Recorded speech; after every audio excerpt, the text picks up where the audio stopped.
Hello. For this driver mentor video, I want to go over the Atlanta Regional Intermodal Pay Program. They changed our pay, or the way they pay us, in February 2016. And I've had a lot of conversation with drivers. Some think it was good, some think it is bad. But I want to go down through the numbers. They reduced our rate per mile by 4 cents. Yet they added a new drop and hook pay as well as a new live load or unload pay. So the question is, will the new drop and hook pay and the live load or unload pay, will it replace the 4 cents that we lose per mile? So I'm going to do the math for you. Here's the first example. Let's look at the net pay for a load going from Atlanta to Charleston, Tennessee. This is about 150 miles in total. Again, let us break down what we lose in pay per mile. For the first 50 miles, there's a $2 loss. For the next 100 miles, there's a $4 loss. So the 150-mile trip from Atlanta to Charleston, Tennessee, there's a total of $6 lost. Okay, if you get to the customer and you add the drop and hook pay, you can put another $20 on that load. So if you subtract the $6 loss from the $20, then you have a $14 gain, net gain on the total trip. So let's say you drive the 150 miles and you have a live unload or live load. Then you add another $35 to the load. Now you take the $35, subtract the $6, and you have a net gain of $29 on this load. Let's look at one more example. Let's say we have a load going from Atlanta to Mobile, Alabama. This is about 350 miles.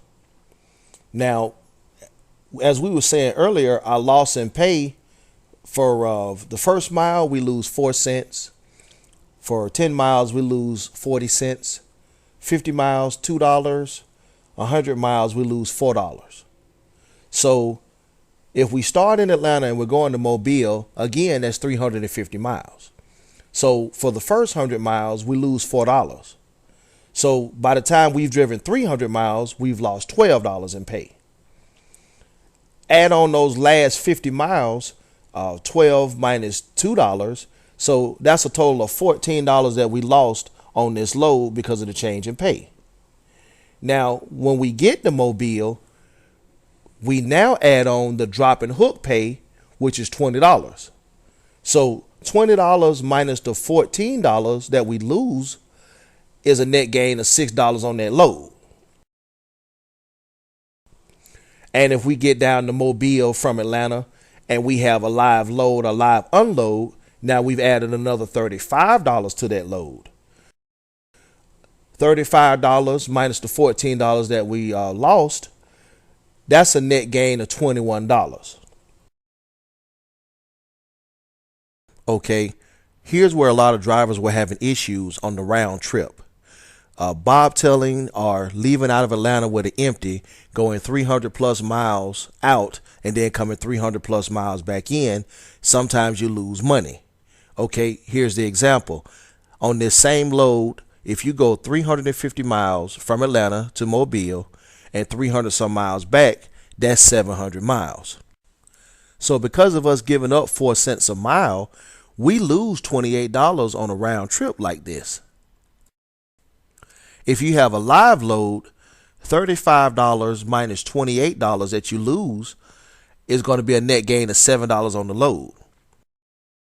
Now, if you have just a simple drop and hook and you drive that 700 miles, you're going to lose $8 on the load. Now, here's the round trip fix. They're going to have to dispatch you on an earlier load before you pick up that second load and come back to Atlanta.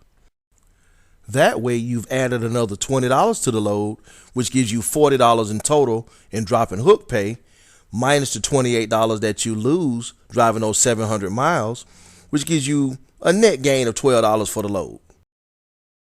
Sounds like a good deal to me.